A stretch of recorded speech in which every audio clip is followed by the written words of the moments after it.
la Segunda Iglesia Apostólica de la Fe en Cristo Jesús de Ciudad Obregón presentan un espacio de estudio serio y dinámico sobre las Escrituras, verso por verso, con el pastor Jorge Solano.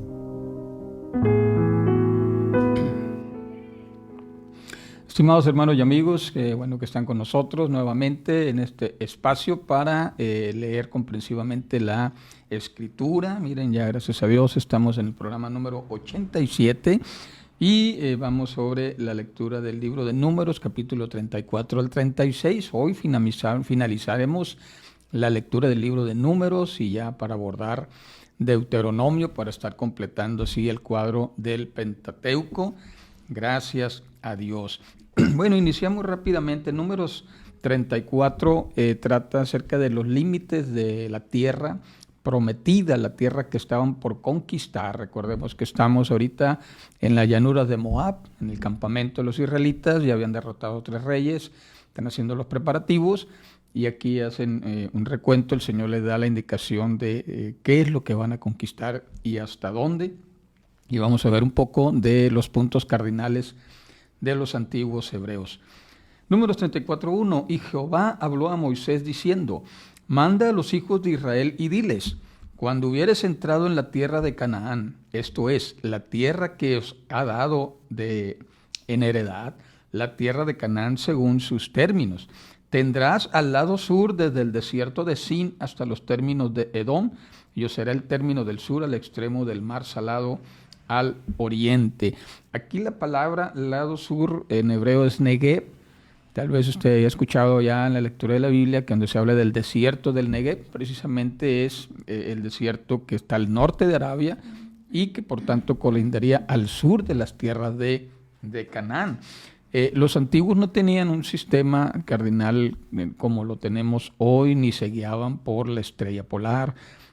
Estamos hablando de hace 4,000 años, 2,000 años antes de Cristo, y aquí lo que identificaba que estaba a un lado y a otro tenía que ver primero con la salida del sol. La salida del sol, que era el occidente, de ahí partían entonces que había hacia un lado y hacia otro. Y las tierras de Canaán, entonces los límites vienen a ser ahora los puntos cardinales para ellos, y vamos a ver esto. Entonces al sur, para decir sur, los hebreos dicen Negev, es decir, el desierto del Negev, que era lo que les quedaba hacia el sur. Dice el verso 4: y vuestro término irá rodeando desde el sur hasta la subida de Acrim, y pasará hasta Sin, y sus salidas serán al sur de Cades Barnea, y saldrá a Hazar Adar, y pasará hasta Amón, y rodeará este término desde Admón hasta el torrente de Egipto, y sus remates serán al occidente. Ahora, el término occidental será el Mar Grande. Este término será el término occidental.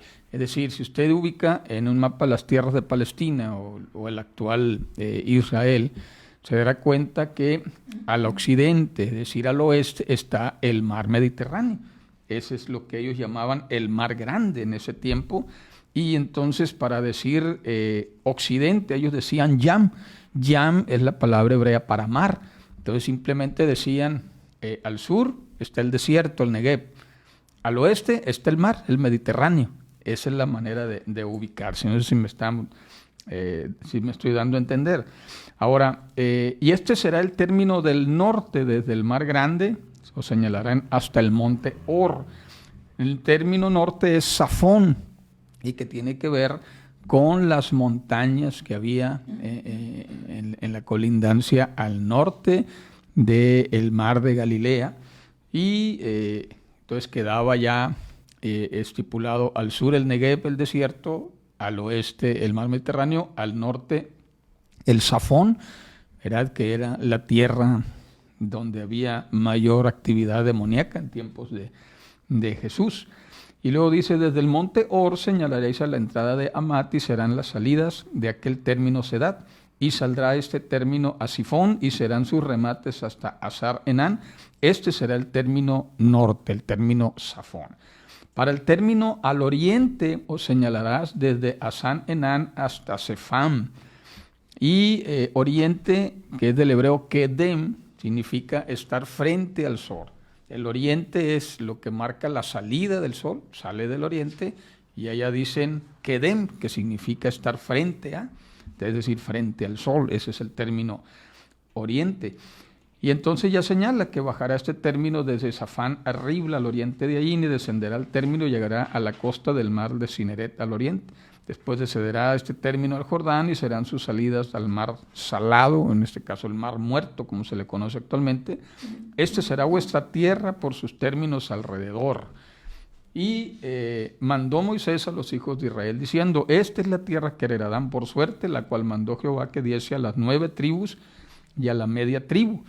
Bueno, ¿por qué 9? Lo explica el 14. Porque la tribu de los hijos de Rubén según las casas de sus padres, y la tribu de los hijos de Gad según las casas de sus padres, y la media tribu de Manasés ya han tomado su herencia del otro lado del Jordán, como veíamos anteriormente, como ellos le pidieron a Moisés que les dejara precisamente por las grandes llanuras, y ellos habían multiplicado muchos sus ganados y habían tomado motín de los reyes de Edom. Y entonces ellos dijeron, pues déjanos aquí en este lado del Jordán, aunque te vamos a ayudar a pelear para conquistar la tierra del otro lado del Jordán, déjanos aquí. Por eso es que quedaron 2 tribus y media del lado oriente, a la salida del sol, y 9 tribus y media del otro lado del Jordán. Y bueno, ya después dice entonces el verso 15, 2 tribus y media tomaron su heredad de este lado del Jordán frente a Jericó, al oriente, hacia el nacimiento del sol. Aquí explica mejor esta palabra Kedem. El oriente es el nacimiento del sol. Y de esta manera se establecían como para ellos Jerusalén pues era el ombligo del universo, pues simplemente el sur es el Negev, el oeste es el Mediterráneo, el norte es el Safón, y el oriente pues es el Kedem, la salida del sol, y de este lado del río, esa era su ubicación. Después de que se determina entonces la ubicación de todas las colindancias, porque ella especifica los lugares, que eso lo puede ver usted en un mapa bíblico, de todo lo que ellos tenían por conquistar. Sin embargo, vamos a encontrarnos más adelante, cuando llegue el libro de Josué, que no lograron conquistar en realidad todo ese territorio, pero sin embargo, pues en los límites que le dijo Dios, de ahí no van a pasar, eso solamente va a quedar.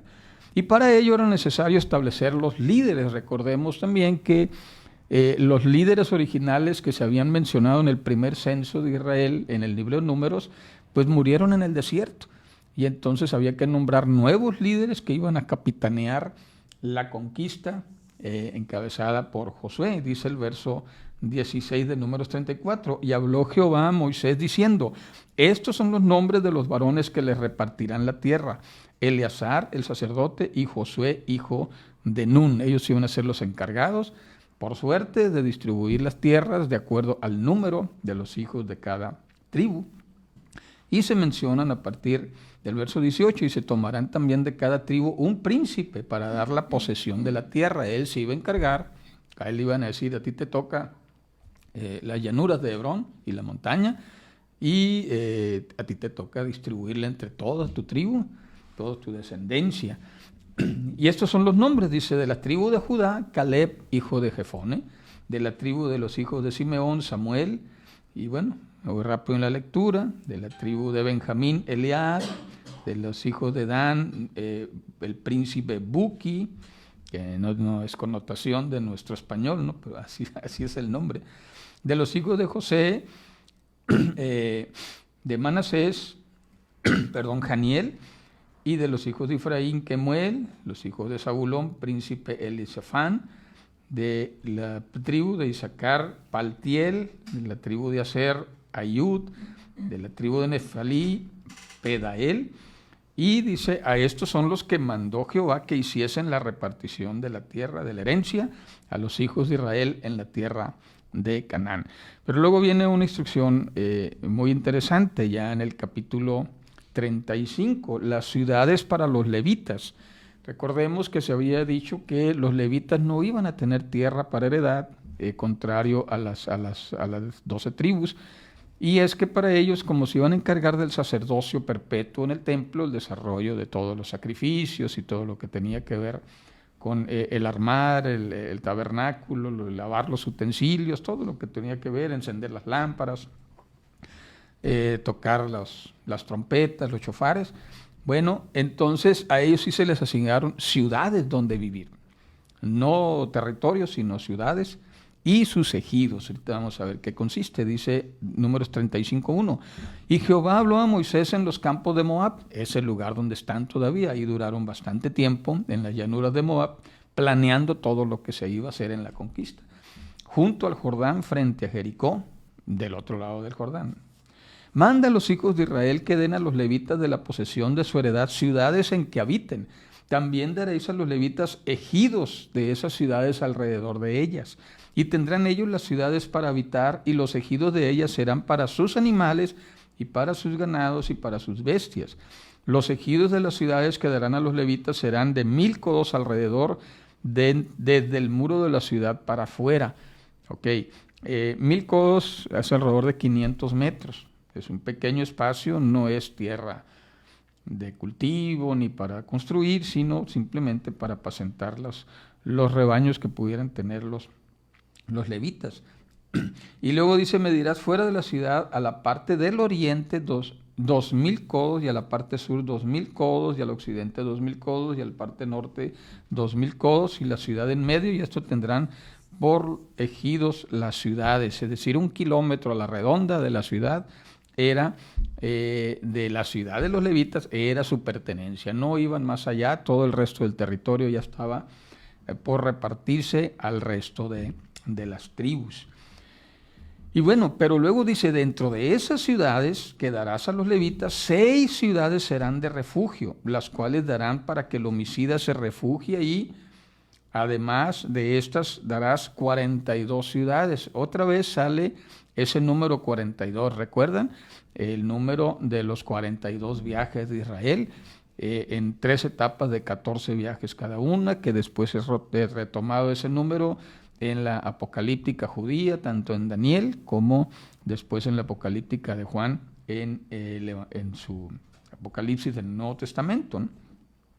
Ese número 42 que simboliza toda la prueba que vivieron en el desierto. Pero bueno, todas las ciudades que darán a los levitas entonces serán las 6 de refugio más las 42, un total de 48 con sus ejidos. Las ciudades que dieras en heredad a los hijos de Israel, de lo que mucho tomaréis mucho, del que poco tomarás poco, cada uno dará de sus ciudades a los levitas según la posesión que heredará. Es decir, son ciudades exclusivas para los sacerdotes. Ahí van a habitar las familias sacerdotales, las esposas, los hijos, los nietos, porque toda su descendencia tenían derecho al sacerdocio perpetuo en la casa de Dios.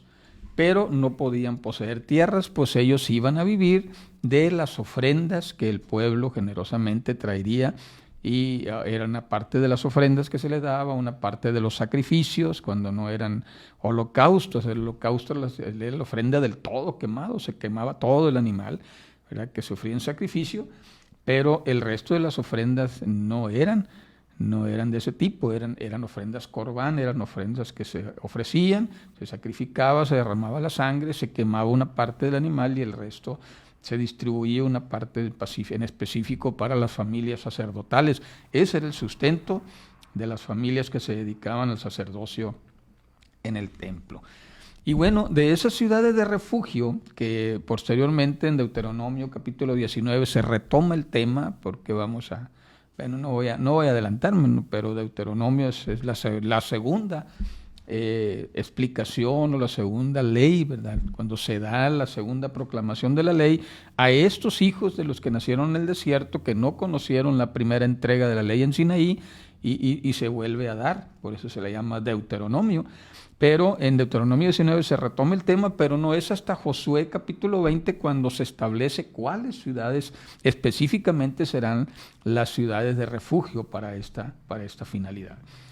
Y bueno, sigue diciendo el verso 9, entonces habló Jehová a Moisés diciendo, habla a los hijos de Israel y diles, cuando hubieren pasado el Jordán a la tierra de Canaán, le señalarás ciudades de refugio tendréis, donde huye el homicida que hiriere a alguno de muerte por hierro. Es decir, como decimos en México, sin querer queriendo, ¿no?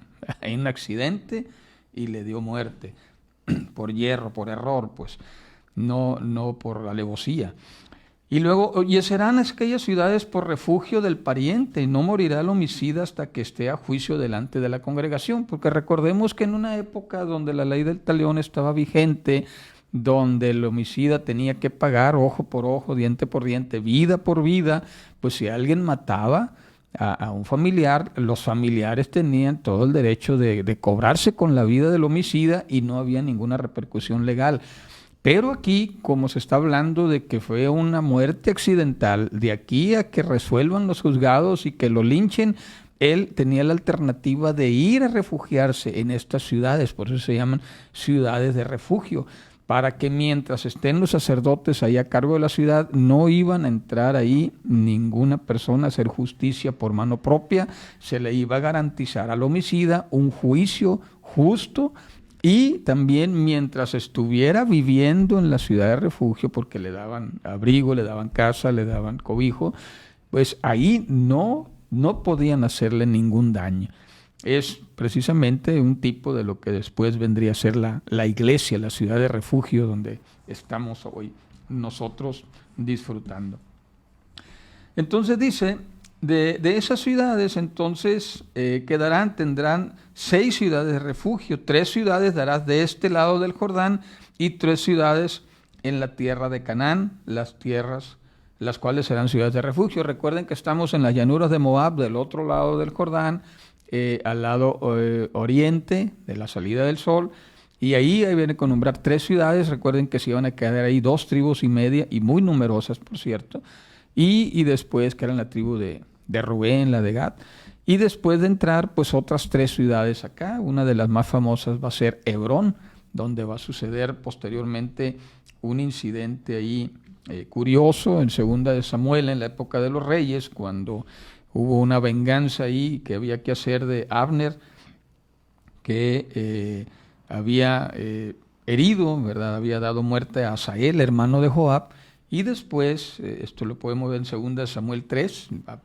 en el verso 27 en particular, dice que Joab lo visitó en Hebrón cuando ya estaba establecida la ciudad de refugio, pero no podía darle muerte adentro. Entonces con engaños lo suavizó, le hizo ver que era su amigo, que no le iba a hacer nada, pero lo lleva hasta la puerta de la ciudad. Y estando ahí en la puerta, en cuanto Abner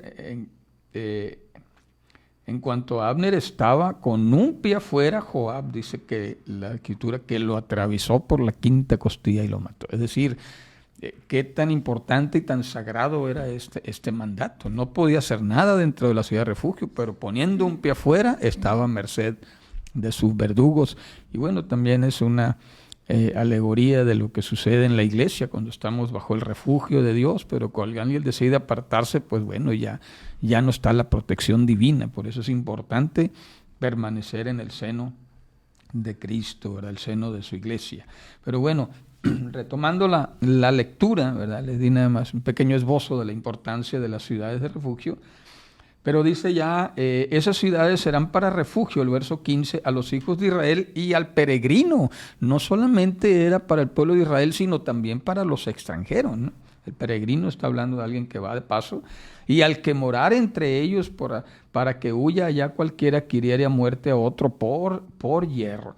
Si con instrumento de hierro lo hiere y muriere, homicida es, el homicida morirá. Si con piedra en mano lo ha de morir, pues también morirá. Si con instrumento de palo en mano lo hace morir, el homicida morirá. El pariente del muerto, él matará al homicida cuando lo encuentre, él le matará. Si por odio lo empujó o hizo alguna cosa, por acechanza, si muere, si por enemistad lo hirió y murió, el heridor morará. El homicida es homicida, el pariente del muerto matará al homicida cuando lo encuentre. Mas si casualmente lo empujó sin enemistades, si fue, ¿verdad? Está hablando de los supuestos de alevosía y los supuestos de no intención. Hizo caer, sin verlo, hizo caer una piedra que lo hizo morir. Y bueno, aquí se va a hacer conforme a estas leyes. Dice, la congregación librará al homicida de mano del pariente del muerto, y la congregación lo hará volver a la ciudad de refugio en la que se había refugiado, y morará en ella hasta que muera el sumo sacerdote, el cual ungido con el aceite santo. Fíjense la magnitud de la importancia y el respeto por las cosas sagradas. El sumo sacerdote era el que daba el aval de que ese hombre no podían tocarlo. Y una vez que moría el sumo sacerdote, el homicida entonces quedaba en libertad de regresar, y ya legalmente no debía haber ninguna repercusión para ello. Esto, dice, será una ordenanza de derecho para todas las ciudades, en todas las habitaciones. Y bueno, también algo muy importante aquí, que estas ciudades de refugio no estaban en venta. La ciudad de refugio, dice, no tomarás precio de ella, el verso 32, para que vuelva a vivir en su tierra hasta que muera el sacerdote, no contaminarás la tierra en que estuvieres, etcétera. Entonces, aquí tenemos la importancia de nombrar ciudades de refugio para cubrir al homicida accidental. Y bueno, el capítulo 36 habla de un tema también. Con esto se cierra el capítulo 35. El capítulo 36 habla de un tema también que había sido ya tomado en Números 27, las hijas de Zelofejat. Es un asunto de justicia, porque las mujeres que habían quedado huérfanas, sin padre, ¿cómo iban a quedar fuera del reparto? Entonces, en aquel entonces, en Números 27, hubo allí un litigio, y Dios ordenó que se respetara las propiedades de estas mujeres, y que las tomaran por esposa a sus parientes, para que no quedaran al desamparo. Aquí se trata de que iban a entrar a la tierra prometida, iban a darles tierras a los príncipes, y los príncipes iban a repartirle a los jefes de familia. Pero ¿qué pasaba con las mujeres que vivían solas, que no tenían marido? A eso se refieren. Y entonces dice el verso 1, llegaron los príncipes de los padres de la familia de Galaad, hijo de Maquir, hijo de Manasés, de la familia de los hijos de José, y hablaron delante de Moisés y de los príncipes, cabezas de los padres de los hijos de Israel, y dijeron, Jehová mandó a mi señor que por suerte diese la tierra a los hijos de Israel en posesión. También ha mandado Jehová a mi señor que dé la posesión de Zelofejat, nuestro hermano, a sus hijas, las cuales si se casasen con alguno de los hijos de otras tribus de las tribus de Israel, de los hijos de Israel, la herencia de ellas será quitada de la herencia de nuestros padres, y será añadida la herencia de la tribu a que serán unidas, y será quitada de la suerte nuestra heredad. Les recuerdo en Números 27:1, estas hijas de Zelofejat eran Mala, Noa, Ogla, Milca y Tirsa. Pero luego dice el verso 4, y cuando viniera el jubileo de los hijos de Israel, la heredad de ellas será añadida a la heredad de la tribu de sus maridos, y así la heredad de ellas será quitada de la heredad de la tribu de nuestros padres. ¿Cuál era el punto? Bueno, aquí introduce otro aspecto que ya vimos en Levítico 25, que es la fiesta del jubileo. Recordando brevemente, el jubileo se celebraba cada 7 años sabáticos. Un año sabático era el 7º año. 7 años sabáticos eran 7 por 7, 49. El año 50 era jubileo. ¿Y qué se hacía en el año del jubileo? Que si alguien perdía la propiedad, esto es lo que se legisló desde entonces, aunque apenas se va a aplicar cuando entren a la tierra prometida. Miren con el Señor cómo previó todo, ¿no? Para que no hubiera pleitos entre el pueblo y quedara todo bien, el suelo parejo. Que si alguien tenía que vender la propiedad que se le heredó en la conquista y por alguna razón la rentó, las hipotecó, no pudo pagarlas, perdió, en el año del jubileo se le tenían que regresar a él, si estaba en vida, o a sus hijos, porque esa tierra tenía que ser de esa tribu para siempre.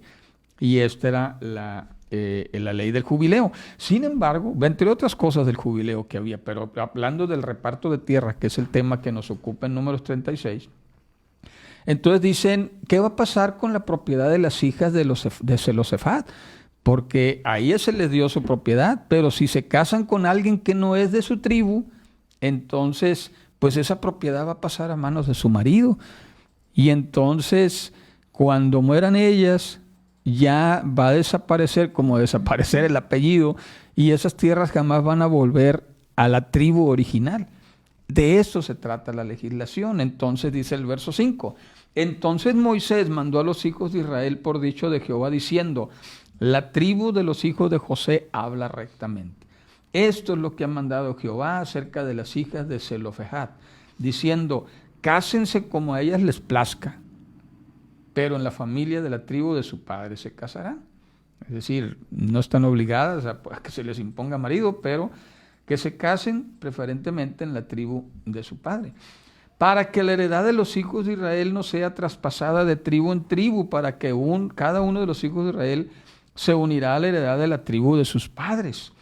Cualquiera hija que poseyera heredad de las tribus de los hijos de Israel con alguno de la familia de la tribu de su padre se casará, para que los hijos de Israel posean cada uno la heredad de sus padres.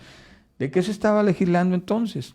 Bueno, que ellas siguieran casándose sus hijas con hijos de la tribu de José, de la cual venía Zelofehad, para que no perdieran su herencia, porque si empezaban a casarse con otras, con Manasés, con Rubén, con Gad, con Leví, pues al rato ya las tierras podían perderse en el paso del tiempo y esa tribu en particular quedarse sin terrenos.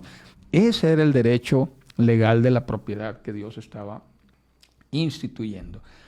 Y dice, y cualquiera hija que poseyera heredad de las tribus de los hijos de Israel con alguno de la familia de la tribu de su padre se casará, para que los hijos de Israel posean cada uno la heredad de sus padres. Y no ande la heredad rodando de una tribu a otra, mas cada una de las tribus de los hijos de Israel se llega a su heredad. Y como Jehová mandó a Moisés, así hicieron las hijas de Zelofehad, así Maala, Tirsa, Ogla, Milca y Noa, hijas de Zelofehad, se casaron con hijos de sus tíos. Bueno, esto puede espantarnos en la actualidad, pero en el pasado, en las familias tribales, no tenía ningún problema el casarse con parientes, ¿no? Al contrario, buscaban casarse con los parientes. Aquí, pues, la costumbre de nuestra cultura mexicana pues es diferente, ¿no? Aquí no se quieren casar ni con primos, ni medios hermanos, ni primos lejanos, ni parientes políticos, cero. Bueno, en la antigüedad era diferente. Solo entender el contexto, ¿verdad?, de esto. Ahora, se casaron con los hijos de la familia de los hijos de Manasés, hijo de José. La heredad de ellas quedó en la tribu de la familia de su padre, es decir, en la tribu de José, ahí va a quedar su heredad. Y termina diciendo en el verso 13, estos son los mandamientos y los estatutos que mandó Jehová por mano de Moisés a los hijos de Israel en los campos de Moab, junto al Jordán, frente a Jericó. Ahí nos deja el libro de Números, esperando ahora la segunda proclamación de la ley, donde Moisés se despide del pueblo, le entrega la batuta a Josué y se preparan para la conquista. ¿Y qué creen? Colorín colorado, este es el fin del libro de Números. Es que gloria a Dios. Nos ha llevado solamente 87 programas para 4 libros del libro, de los primeros 4 libros de la Biblia. Tal vez tenía razón Obed, ¿verdad?, que vamos a salir con bastón de aquí, pero bueno, Dios nos conceda de alguna manera ir avanzando. El propósito es, antes del programa número 100, los siguientes 13 programas dedicarlos al libro de Deuteronomio, y así cerrar el ciclo con 100 programas del Pentateuco, los primeros 5 libros de la Biblia, para luego entrar en otras dinámicas de estudio de la Escritura. Y bueno, pues gracias por acompañarnos el día de hoy. Vamos a ver rapidísimo aquí quienes nos están visitando por aquí en las redes sociales. Bueno, aquí está mi esposa. Hoy sí pudo verlo, dice Fabián. Ánimo. Muy bien. Moisés, hoy sí tuvo verlo. Hoy sí tuve tiempo de poder. Qué bueno que pudieron verlo, ¿verdad? Porque ahorita también está el béisbol y dije yo, ¿cuántos se van a conectar? Porque van a estar viendo la serie final. Carlita, estábamos viendo esto en la serie de Josué. Mira qué bien, qué interesante que están viendo la serie de televisión, ¿verdad?, titulada José, y ahí están viendo parte de lo que mencionamos el día de hoy. La hermana Norma Duarte también nos está viendo, la hermana Yadira, qué bueno que están aquí, la hermana Chuyita, como siempre, bendiciones de lo alto, y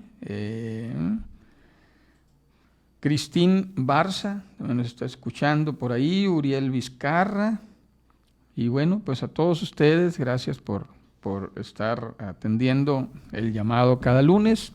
Y mande. Grecia, mi hija Grecia también, saludo mi hija. Y bueno, y pues ha sido un placer estar con ustedes en este 27 de octubre. Gracias por acompañarnos. Soy el pastor Jorge Solano de Verso por Verso, y pues aquí estuvo mi esposa acompañándome y también la hermana Griselda en los controles. Pues ánimo, nos vemos el próximo lunes con la ayuda de Dios. Les amamos, Dios los bendiga.